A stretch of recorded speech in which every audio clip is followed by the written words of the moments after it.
Our topic for today would be Open RAN interoperability.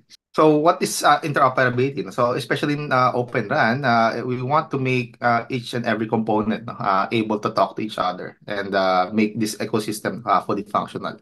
So, since we're going to be dealing with a lot of different vendors with different specializations, interoperable is necessary.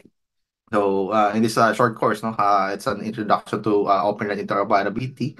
Would like to make and learn about the prerequisites in making Open RAN interoperable, and then maybe some of the interface standards, description on it, and then how do they actually test, no? And some testing platforms in Open RAN. So for our agenda, we'll have some basic key principles for interoperability, our Open RAN standards, uh, recap no, of the RAN intelligent controller, some of the interfaces in Open RAN, and our references too will be disclosed here. Oops, oh, and Open RAN end-to-end testing. So what are the key principles for interoperability? So again, the concept of Open RAN is opening the protocols. No? And the open in Open RAN does not necessarily mean open source. No? It mainly pertains to um, these interfaces that used to be proprietary and managed no, and developed by a single vendor would now be open for uh, improvements, for communications, for security. Um, Unlike before, where if you deploy a RAN environment, you're gonna have to deal with a single vendor, and they're gonna be managing it and deploying it end to end. And we even have a inside joke in the telcos no, that you don't really own the RAN interface. You're basically leasing it from the vendor, which seems to be the case. No? Kasi if you want to change something, no, you'll file a ticket. They're gonna do the change, and they're gonna test it, and then they'll provide it back to you. So you don't really own that block no, while you paid billions of dollars for it. No? And another feature no, of Open RAN is the RAN intelligent controller. So this adds programmability no, in the radio access network. No? And think of this as like when in the olden days, no, if you uh, were present then, no, you have a cell phone and then you have to install various accessories on it um, for it to perform no? Different features, no? But nowadays, no, you just have one big flat um, screen, no? That is programmable on the cell phone side, no? And it just displays it back to you, no? So it could be either a display or an input or a camera or whatever connectivity or feature you want, no? It's just being reprogrammed as you need, no? Again, unlike before that you have a small screen with a keypad, no? So that's not how cellular phones now, smartphones nowadays work. No? And same with Open RAN. No? You could reprogram no, certain specific features na your region might need and other regions might not need. No? And if that region actually makes a good case no, that this actually works, no? You might be able to push that to other no, segments of the RAN access network and the other telcos or operators no, might subscribe to it. No? And you could get paid royalty for that invention or something. No? But now you are not tied to what the RAN was designed before production. No? You could reprogram it and you could add features as needed. And a lot of no, global mobile operators no, are pushing for this no? For open, intelligent, and virtualized, and of course, fully interoperable LAN. Um, why interoperable? I'm not sure if you have managed some networks, maybe early 2000s, no? Where you have different. This is my experience then. No? I have to manage a large campus network, and we have to do various vendors no, for switches to deploy because when we were deploying that segment of the campus network, no, we needed a lot of switches, and no single vendor could provide that amount. No, so we had to do multiple vendors, and on one not on one, on the design of the network, now we have multiple links, which would cause a network flood and routing loop if it wasn't designed properly. And supposedly, all these switch vendors are compliant to what we call STP, or spanning tree protocol, where if the switch detects a loop, um, it would shut down one interface, or it would only leave one interface open for the traffic to flow. But that loop is there just in case that cable or that fiber gets cut. No? The switch would auto reconfigure itself and find another path uh, to connect back to the network. And what we did found was um, there was these two vendors, big vendors. I won't name names, but you might have an idea. Big switch vendors back then, no, who claims that on paper they have fully compliant spanning tree protocol, but it only works, no, within their own environment. The moment we connect them to each other, they are not detecting the loop, or they're not able to shut down the interface. Hence, um, our issue that why is the network flooding?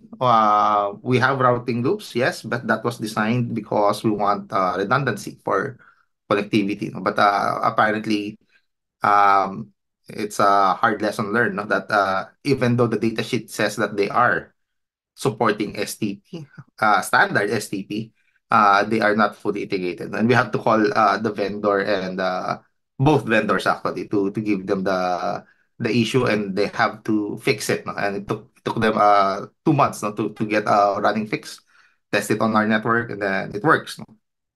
But yeah, that's a problem um, that needs to be tested in Open RAN. No? Because the problem with a very complex and multiple vendor environment is they have to be able to talk to each other without any issue using open standards. And as mentioned, open in Open RAN does not necessarily mean open source, but you'll still be using a lot of open source based on how I've seen Open RAN move for the past 4 years.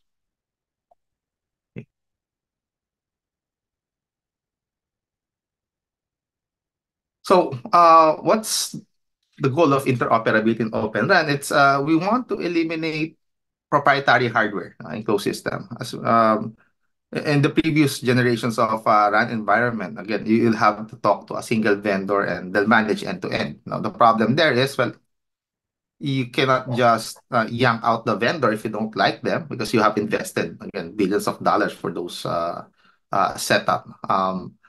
You would need to create and replace the previous generation of RAM. Hence, if vendor A is what you are using, and then suddenly you see a feature of vendor B, no, that you want, and you think that would be very beneficial to your market, you can't just do that. You have to make a conscious decision to um, create and replace, no, your current RAN environment. In which case, most telcos will not it will not make sense to them financially. No? So they would have to make custom software and workarounds within their own RAN and try to figure out if they could do it on outside the RAN environment. And I would say it does work. It could work, but it takes a lot more effort. No? Because again, you're trying to make a workaround with what you have. You could also ask the vendor for support, no? That, yeah, I want this feature, but they might be restricted with patents. No? Maybe vendor B has patents to it and they cannot just replicate it, even if they know how to. Okay. And that makes Open RAN very conducive, no, for tech innovations, no, like additional MI AI machine learning, continuous integration, continuous deployment, software-defined networks, network function virtualizations, no? And with all of this, no, you would be able to get supply chain diversity. No? But that can also comes with its own problem. Now you'll have to talk to multiple vendors, no? And ensure, no, that each and every one of them actually operates as intended. No? So this interoperability, no, now would promote competition and innovation at every component of the network stack. Okay, and if you are a small company trying to get into radio access network, no, you don't now have to build end to end. If you're good, let's say, in programmable real time controller, then you would only just develop for that, and you don't need to take care of all the other supporting modules. No? Just concentrate on that and compare to the standards, then that means that rig no, would actually work if you deploy it in an open RAN environment. Or if you're good in radio design, no, just concentrate on that, and you could develop your own different antenna design, different amplification, or whatever. Test it in open RAN environment, then you would be able to uh, communicate no, with the rest of the components without any issue because everyone should be complying to the standard and ensure interoperability. So some example of how does interoperable work, no? Uh, in the early days of communications, this is the 60s and the 70s, no? Where there was a boom no, in use of fax machine, phone, and mail to share patients' data. While it does work, no? But you all have a problem here of it's not fast. But well, before it's already fast, no? But now consider yourself, no? Where you're sick, no? And your doctors has to fax your patient records worth 80 pages, no? To another hospital for them to assess, no? It does take some time, but before that's actually faster than having to mail that data, no? To another hospital, maybe on the other side of the country, or even abroad, no? But it takes time and they need data, so that's the fastest that they could send those data back to another entity. Uh, but during the 80s and 2000s, now we got some connectivity, we got electronic health records. No? So multiple hospitals no, and health facilities no, would have this equipment, but they need no, a way to be able to exchange data.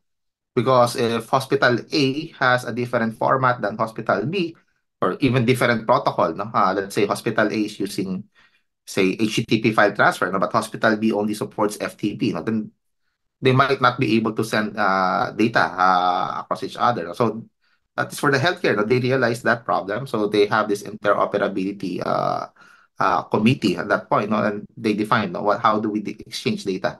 How does our electronic medical records no, would look like, and what format and what fields no, are needed. So each and every one of our facility would be able to interpret that data. And I think a huge component of this was XML. No? When XML was designed, no, it allows um, multiple formats, very versatile, and you could mix and match it, but the parsers would still be able to work no? Without any issues. Then now, no, with the boom of internet, no, it's really interoperability is essential for a complex healthcare system. No? So this would enable organizations no, to curate, prioritize, no, and nakapan vital data no, for delivering cost-effective healthcare. And yet nowadays, no, you even have sensors on uh, or telemetry data on the patient itself, no, even outside the hospital. And if something goes wrong, maybe the blood pressure drops or the heartbeat has become irregular, no, that device would have some wireless connectivity to maybe a cellular phone of the patient, no? And get reported back to the healthcare facility, and it would alert the doctor that something's happening or something's going wrong with the patient, and they might be able to call, or maybe the patient doesn't even know. No, no alerts are done, but the vitals are dropping or being erratic. No? The doctor might be able to call the patient and tell him na go to the nearest hospital. No? Something's wrong with you. Okay, so that's how we should be able to manage no, complex system. No? And again, this is an example in the healthcare. We want something no, in telecommunications because, well, I mean, a lot of this discussion here is actually about how telecoms help no, healthcare evolve over the years or over decades, actually. So, how does Open RAN interoperability look like? And a lot of this before, no, our let's say in the 4G LTE segment, no, you have your baseband unit, you have your radio component, no, RF. Those hardware are closed and proprietary. The interface no, on how they would talk to each other are proprietary to the vendors, to whatever vendor you acquire, no? And for the longest time, no, telcos realized no, that they cannot even manipulate or make some changes no, without informing and asking help from the vendor. So they realized likely no, what happened with open source, and they were thinking that okay, if it works in software, it might also work in our telecoms equipment. So, January 2019, they started pushing for open standards in radio access network. Hence, Open RAN was born. They now have this vision in mind. It has to be open networks, interoperable hardware with open protocols. You could mix and match different vendors. That wasn't possible in the previous deployment, like the 4G LTE. So again, that also comes into an issue on its own where now, well, you used to talk to one vendor, which would be very streamlined and efficient. No, I want this, I want that. Then the vendor would just say yes or no. We could do it, we could not do it. We could do it at in 2 months with certain amount no for R&D or certain amount factor it for man hours no to deploy and test it. But now you'll have to talk to maybe yeah, 5 to 10 vendors. And well, ideally, you would just be talking to maybe 2 or 3 no, vendors, especially on a component you want improvement on, and the other components that it's talking to ensure that they're working. But with Open RAN, no, ideally, you should be able to create and replace not the entire system, no, specific modules. And you would be working under the assumption that if it says they are Open RAN compliant and interoperable, then that means you plug it there, they would know how to talk to various component that's supposed to be sending message to and from that module. No? So that's how open interoperability wanted to work. So if you have a specific module, no, that you want to deploy, ideally, of course, you would want to test it, no, as they said, no, only real men test in production, but you don't want you don't want that in that joke to come into reality. You know, it would cause a lot of problems. No? So what they designed no, was they have this um, system under test mode, no, where you would put your components under test in a running no, test run network where you have your let's say here no, you want to test an ORU. No? You'll have your own signal sources, and then it has signal analyzers. Maybe this is the user devices, no? And then it would connect to a DU module, but it might not be the real DU. It could be an emulated DU of what you are actually using, no? And you will see, no? Does it actually work? Do we get the right telemetry? It's is the performance, no? Actually working, no, as intended. And we did our lab visits in Japan no? Last year no? For various Open RAN providers. And what we've been seeing back then no? Was they have a working Open RAN environment, and they have their own interoperability lab. And one of the things that they are testing, because they know that various modules could communicate amongst each other now, is the performance of Open RAN at par no, with a single vendor deployment. No? And so far, they have proven that, yeah, Open RAN's throughput, latency actually could match no? And sometimes even be an improvement no? Over proprietary systems. No? So, which is good. That means, yeah, it works. No? As the initial issue that they have already resolved is does an Open RAN environment would actually be able to talk to each other, no? Especially for multiple vendor modules, and they've done that. So now they're trying to test, no, is Open RAN performance could match, no.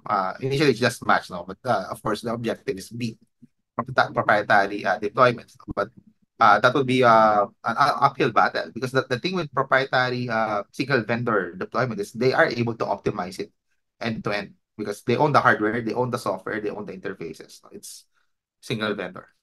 For Open RAN, especially if you mix and match different vendor, some vendor might talk to various component, but they might not have been a very optimal code on it, running on it. No? So you'll need to be able to figure that out and check out which module is slowing down, slowing down the open environment, or which module is not behaving as intended. I mean, it works, it's talking, no, but maybe if you let it pass through, no, let 10,000 user and equipment traffic no, pass through it, it might not behave as intended, no? Or the performance might degrade. So you want to figure that out on a test environment like this one.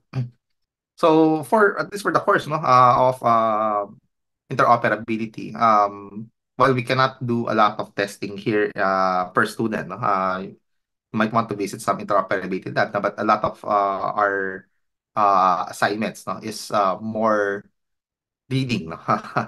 Unfortunately, engineering and IT, no, you really need to read a lot of this documentation for you to be able to understand. So this course is mainly for an intro and direct you to other more in-depth reading materials. Okay.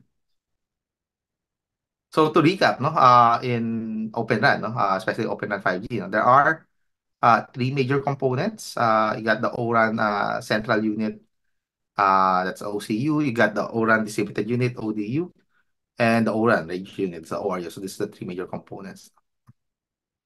Again, OCU is responsible for Packet Data Convergence Protocol, PDCP. ODU would be responsible for baseband processing, no? Scheduling radio links, MAC, and the upper part of the physical layer.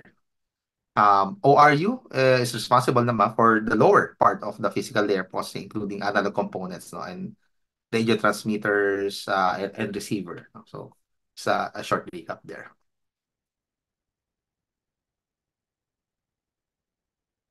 So standards in Open RAN, no? Again, this allows any organization to create RAN products, no? That can interoperate thanks to this industry standard interfaces. No? So, again, the goal here is for anyone with specialization, no? Organization or individual, no? To concentrate their R&D, no? And testing, no? On just very specific case or module in Open RAN and do well on it. The objective is if there's enough engineers concentrating on various component, which but single proprietary deployment as is already doing, but they might not be thinking out of the box. I mean, of course, they should be thinking out of the box to gain some other innovation. But the more engineers would be able to contribute if they're just looking on a specific component of RAN environment, no, and improve on it or make a good use case that hasn't been thought of and try to check, no, if that would work. So two dominant open standardization bodies here are the O-RAN Alliance and the Telecom Infra Project. So you'll be hearing a lot of them, especially if you're talking for Open RAN compliance and interoperability. So O-RAN Alliance and TIP, no, they lead the alignment on the dev, no, of interoperable Open RAN. This includes sharing of information, reference specification, and even joint testing, no, and integration efforts, no, to ensure that these are compatible. And they would have this interoperability labs where they would certify various components uh, to Open RAN. No? So they would put a seal of approval, no, that this is Open RAN compliant. Similar, I would say, no, to how Wi-Fi Alliance works, where you cannot use the Wi-Fi logo, no? Or use the branding of Wi-Fi if well you don't talk 802.11 or various substandards, no? A, B, C, there's no C, A, B, N, G. Um, they would have to go to a compliance check, no? And then once you pass, no, that's the time you can use the Wi-Fi branding. Trivia. Did you know that Wi-Fi does not really mean anything? It's just it's a branding. Not a lot of people knows about that. You would most likely see people discussing Wi-Fi as wireless fidelity. There's no such thing. There is high fidelity in audio, but in Wi-Fi, what's come to think of it, what's wireless fidelity? But the term Wi-Fi is very catchy, no? Uh, because if you're discussing wireless standards and say that, oh, I got an 802.11 AC network in my house, it's not very catchy. No? But if you have a Wi-Fi 6 no, in my house or now Wi-Fi 7 that could do gigabit transfers on wireless, no, that's more relatable to ordinary people. So just a short trivia. Again, there's no wireless fidelity. It's just a branding. And even those, I think no, there were some cases where even those working for the Wi-Fi Alliance had no, some misconception that Wi-Fi is wireless fidelity. You check it out. Check it out. So going back, yeah, Oran Alliance. So at least at this time I created the course. No, there have been more than 30 no, specs that they have defined. No, but a lot of this is defining interface because again they want interoperability, so they have to put in no, what kind of request does this interface services no, and what kind of response do the other party would need no, and vice versa. No? So they have to define that interface communication protocols. Again, short recap again for Run Intelligent Controller. No? So again, there are two forms, the non-real-time rig and the near real-time rig. So they are both programmable intelligent controllers, Run Intelligent Controllers. The only difference is um, near real-time rig execute functions between 10 milliseconds and 1 second. So if you have a job that would take that time and you are okay for that function to be responded to in 10 milliseconds to 1 second, then you pass it to the near real-time rig. Okay. If it takes longer no, than that, do consider that it has to be processed with near real-time rig, no, 1 second or more to execute this function. So it tends to be, well, of course, designing a near real-time rig would and implementing it would be more expensive. No? I would think that the non-real-time rig would most likely be general purpose processors, and the near real-time rig would be something like an FPGA programmed processors no, for you to, but it's going to be very specific functions. No? So uh, just a short recap no, on discussion. Okay, so now let's go to interface standards. Well, the overview of the interface of Open RAN.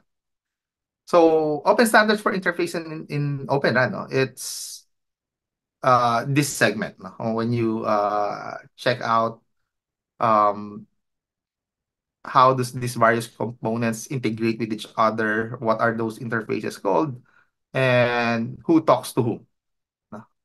So this is how we would look. No? Where are the interfaces? What are their names? No? Uh, and you could think, no, where could we, if you're on the innovation side, no, where could we concentrate our R&D, or if you're on the testing side, no, we're having problem. Where will you have problems, no? And maybe optimization issues, no? So you could look at this as your map no, for integration. So we got a lot of interfaces. That is for this morning. Now we'll do a brief overview of this interface on the list. And not surprising, no, a lot of this came from 3GPP standards. No? So wasn't repeated, but they now try to open no, basically these interfaces for discussion. So first is open frontal interface. Go back to the diagram in a bit, no? But this connects open distributed unit and the open radio unit. So this is a main link no, between the two. and it breaks down, no, into management plane, M plane, and the control plane for user synchronization, control user synchronization plane, that's CS plane. So take a look. Let's take a look where it is. Okay. This is the two major components of Open RAN, no? ODU and ORU. And if you take a look at it, there is the open frontal interface. But split into two, you got um, open frontal interface CS plane on the left, and then open frontal M plane, no, on the right. So again, that is for, not sure if my mouse is seen. See. Yeah, my mouse is seen. Okay, so this is where we would be able to see, no? When someone talks about, okay, we're developing this service and it's related to the frontal interface, that this has something to do with the communication between the ODU and ORU. Next is the A1 interface.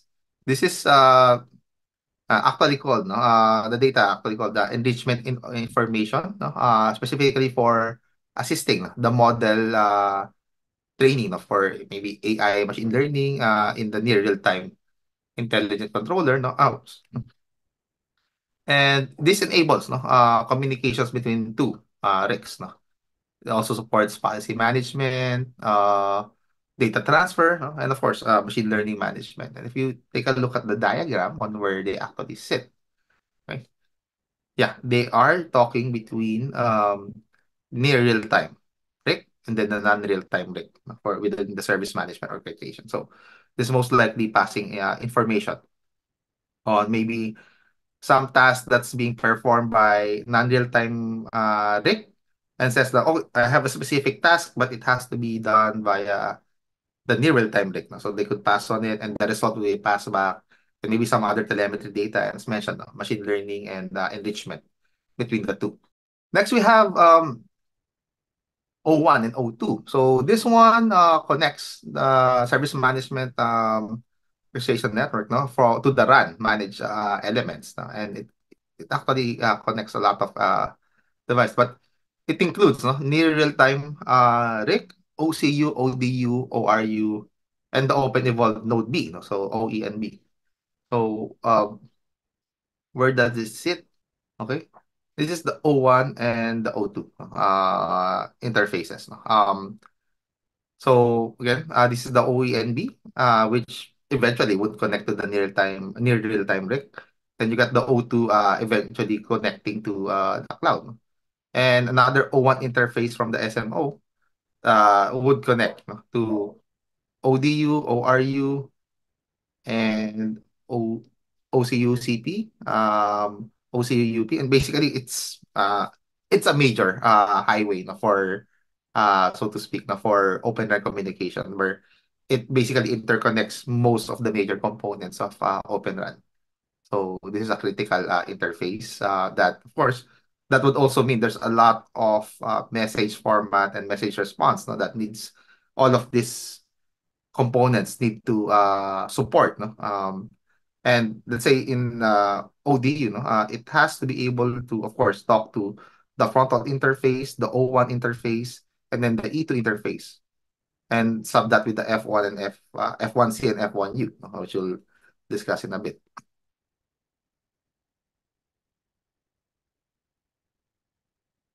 So next, we have the X2 and XN interface. XN meaning could be a lot more, no? And this has been broken up, no, basically into, well, two components, one for the control plane and another for the user plane, no? And again, there would be some subtypes, no? But basically it's designed, no, by 3GPP to send information between 4G networks and ENBs, no? And between these, no, even in 5G networks, no, this also supported, no, as a communication interface. Okay. Basically, they want to transfer these interfaces, no, transfers control and user plane information between next generation nodes, or we call GNBs, no? And between between node Bs and next generation ENBs, no? So again, these are uh, various radio components, no, for the 4G nodes and the for 5G cores, no, and between two different types of modules. Okay. And for that, no, this is basically going out of the RAN environment. Again, a lot of this would be here. No, you can see it here on the right side. No, coming out and maybe data coming in then for response or request.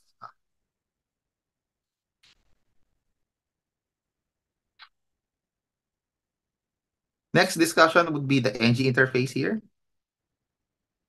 So NG interface, again, most of various open RAN components will be separated with the control and user plane.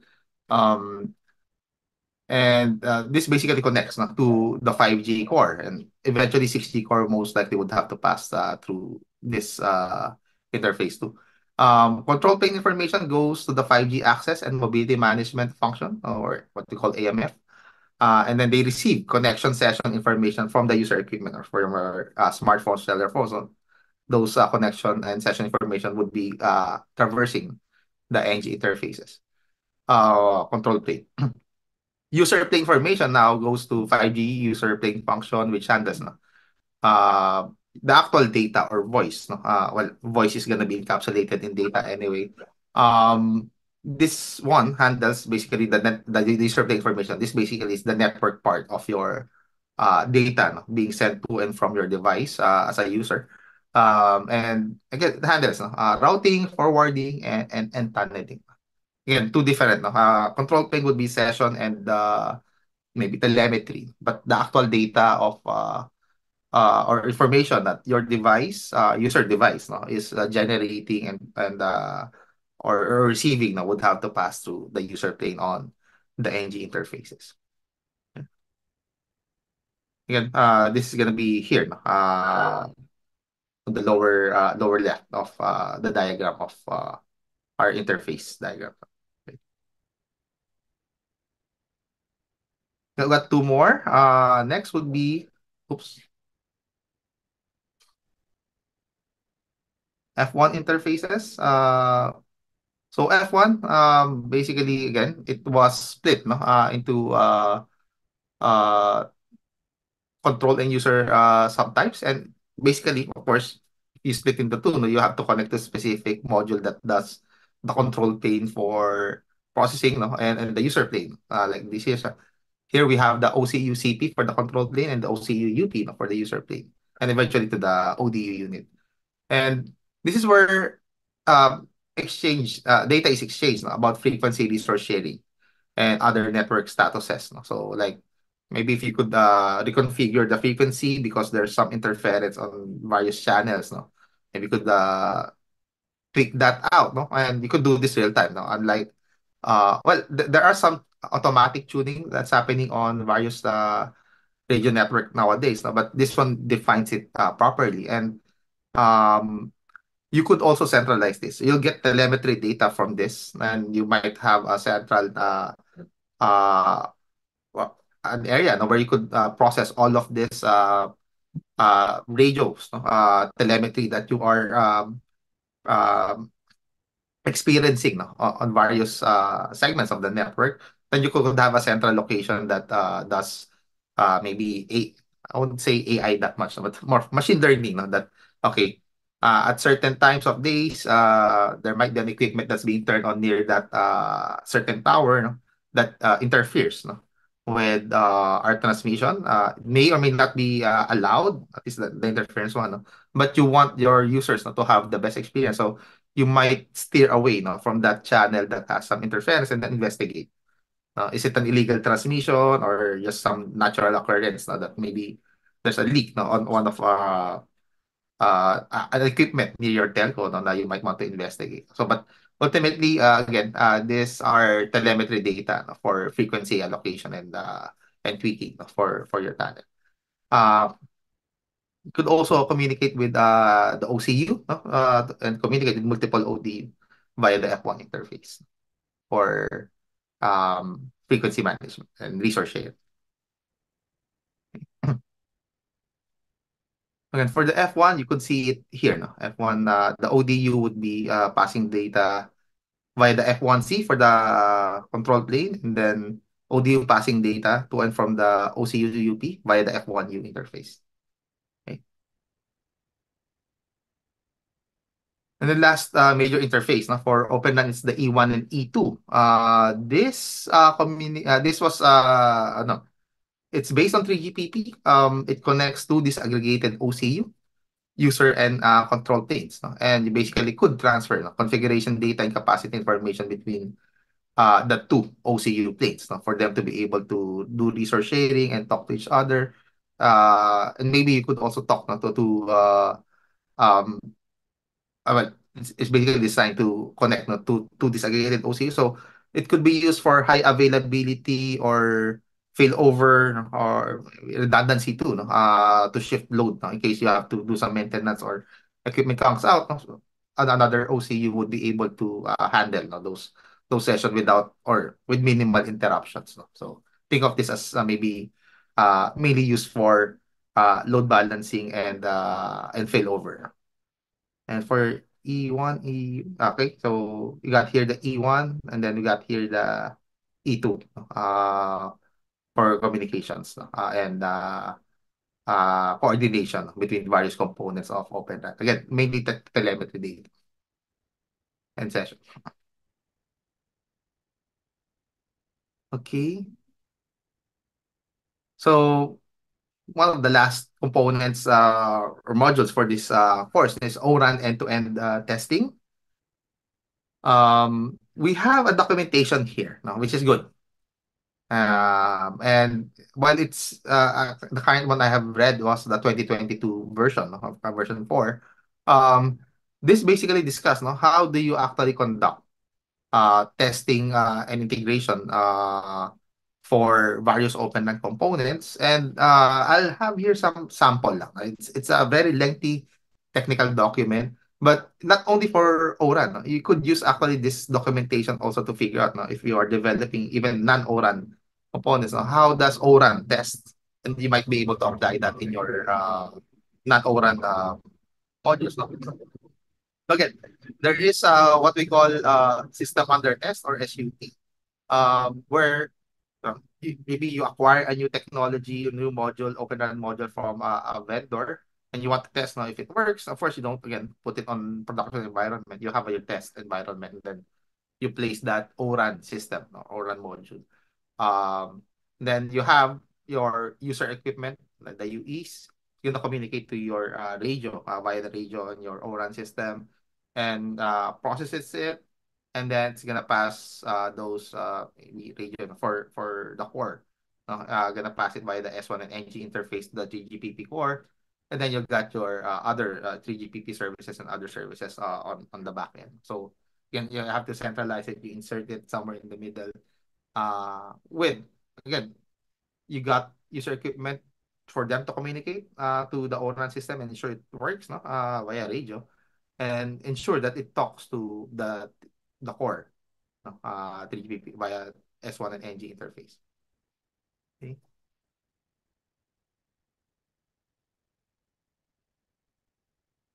And sometimes you would have in-device application, might not be a user application, like what we're familiar with the apps. No?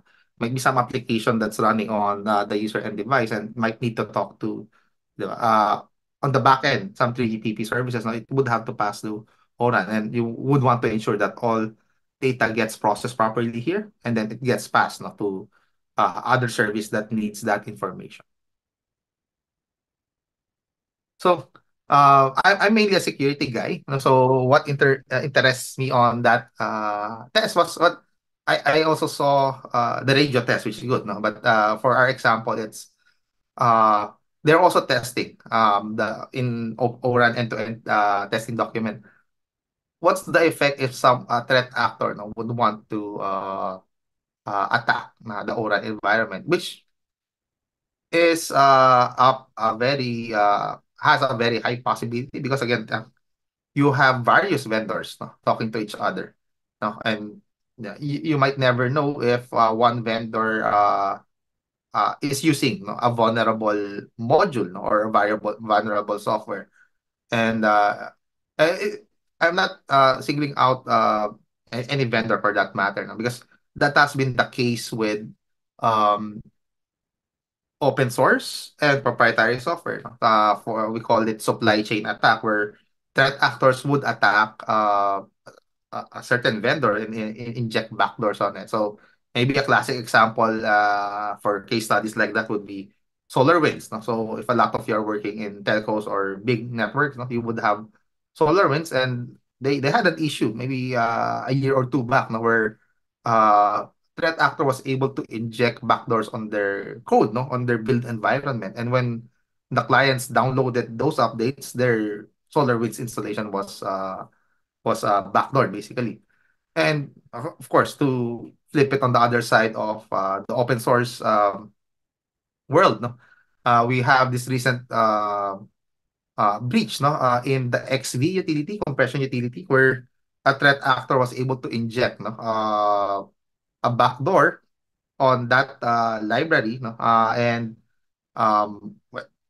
it worked for a few days. No, they were able to update it. Various distributions were able to get that vulnerable version, and it was only discovered by a Microsoft engineer because he discovered a sub-second increase in SSH connections on his SSH connection.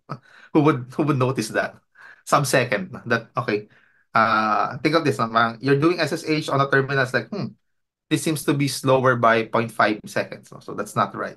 And he investigated and found that, yeah, something's wrong with a compression utility being used by SSH, and found the backdoor and reported it to community. So that could happen again, proprietary or closed source. So they need some security tests like this one on components and ensure, no, that this should not affect the RAN deployment. So for here now, we have a blind exploitation of no sorry, of well-known vulnerabilities over the near real-time trick, no? And it's basically attacking the A1 interface, no, for this one. So, um, purpose is blind attack, no? Maybe a threat actor was able to gain connectivity to the A1, or he's in the network, and the threat actor found, no, where the A1 interface is. So they want to simulate that. So the test setup and configuration for this test would be, well, uplog. It requires, no, easy access to the IP address information in the A1 interface, no? And it's routable, no, from the emulated attacker path. So most likely just plug an interface or route a machine, an attacker simulated attacker machine to have the A1 interface be reachable. And again, you'll have your UEs, no, or test devices running on the network, sending and receiving data, communicating to the core, and you have your threat actor here, no, allocated here, with access the A1 interface and attempt to attack those device. Okay. So, how's the test procedure? So normally, no, user equipment uh, talk, no, to the user with user plane traffic. Uh, is it able to be handled well and properly by the system under test? Then you'll have again bi-directional throughput with different radio connections. You'll maybe benchmark, no, the and graph, no, the throughput, and then you would now be starting to do vulnerability scanning on the A1 interface, again with well-known vulnerabilities. No, those A1 interface might not be affected by those well-known vulnerabilities, but you would still want to bombard it with that traffic and check for its reaction. And what at least this test is trying to do, especially with the time that you conduct port scanning with 65,000 TCP ports. Most of this will be rejected most likely by the A1 interface because it's most likely gonna respond only on HTTPS web API call or whatever messaging designed by ORAN for A1 interface. Then maybe top 1,000 ports. So this is a default setting you would want to set your vulnerability scanner on, especially with the safe checks disabled, because SafeChecks is, if you turn this on, no, on vulnerability scanning, it would not send data that could cause system to crash. But this is a test environment anyway, and you would want to know if I disable SafeChecks and I send this dangerous network traffic that would cause other systems to crash. I would want to know it on the testing phase. I don't want to know it when it's already in production. Okay. So send all this data, do the scanning, do the network mapping, and then you observe. No? Is the throughput dropping? This did the communication stop, no, between my UE um, throughput, no? Maybe it just got disconnected because it actually affected the SUT and might have crashed various component, or worse, no, crashed the entire SUT. So you want these kinds of tests, and the documentation actually defines this test, which is good. And I actually had a fun time reading on it. It's like, okay, this is how I actually would test, no? Even without this documentation, if I would if let's say Oran did not have this documentation and ask me, could you conduct various attacks and validate, no, if it's affecting the SUT, and this is how I would design it. So this is a very good and detailed, no? And this is just one of the tests. And again, there's a lot of other tests, but I again, I'm a security guy, so I use this as an example. And again, the short story here is they want to determine if an attack on the A1 interface could compromise the throughput or the availability, no, of uh, the system under test. So expected result, of course, no, even if someone's attacking, if even if someone has access to the network, no, with the E1 interface, it should not have any meaningful degradation. They might have some slower response time, no, but you could still transmit to and from data via radio to the and equipment of the users. No? So again, if and it's not even trying to identify well-known vulnerabilities. No? It's out of scope for this specific test. They just want you to bombard that attack traffic and then check if you're gonna get a crash, or there's gonna be signal degradation, maybe because the A1 interface is not able to handle those attack requests, and the legitimate request is not now able to be queued, no, and processed properly. So that's maybe where the signal degradation would come into play. Okay? But yeah, you got how to set up the test, what test to conduct, and then what's the expected result. If you're doing a test here and at some point, no, the SUT crashed, then that's a finding. Okay, why did the SUT crash? What traffic was actually being sent? When the SUT crashed, and then maybe you could repeat it and then check if you could crash it again, and then report it back to the vendor. Like, yeah, I just did a basic vulnerability scan and your equipment crashed. So not gonna work, fix it, and then come back to me. Or if you're evaluating multiple vendors, no, for that specific module, you might be five vendors, three of them crashed, two did not, then you might now eliminate those three vendors and concentrate other tests, no, on the other two that did not crash because they have done their homework and they have tested this basically before they with this when this document is public anyway. So ideally, those vendors have done their test in comparison to sorry, in the using this as a reference for their end-to-end testing in their own environment before you're sending this to the customers. So the customers would now just be doing some validations. Again, as my example a while ago with the switches, no, it's different when what vendor says on the datasheet than in real network deployment. So you would still be performing a lot of these tests, no, before you integrate an Open Run module in your environment. Okay. So yeah, hopefully that clears up how end-to-end testing works now. And again, that's just one sample. For security, there's a lot more sample for how to test performance, how to test radios, how to test rigs. No? So take a look at that document. It's very interesting. And so you have that. And so how do you now set up, no, your test environment? This tends to be expensive, no? Not for the faint of heart.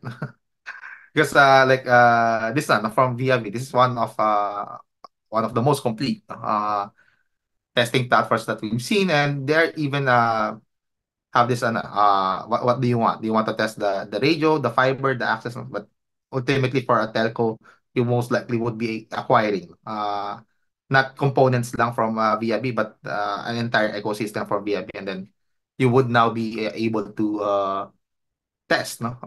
Let's say if I want to test end users, no, if it's compatible with my Open RAN, then I would have the other components of Open RAN emulated via VIB, and run my test there. Or if I want to test various rigs, no? I could plug it here, and then everything else would be emulated. So I just want to test if it works, no, as intended. Then I could even do my end-to-end testing there, no, even if some components are emulated. Of course, it might not have the same performance as a real um, equipment for a testing lab, but yeah, if you're just starting out, no, even if you're a telco, this might be a viable solution for you to deploy, no? Because you could mix and match and replace whatever components you're trying to test, and the rest would be emulated. So footprint would also be technically smaller, no, than having a full telco running and then just replacing various open line components for testing, since most of this would be emulated anyway, right? At least for the lab, the lab component. For schools, no, if you want to test this on your schools, this one we've seen, no? The Farcell lab.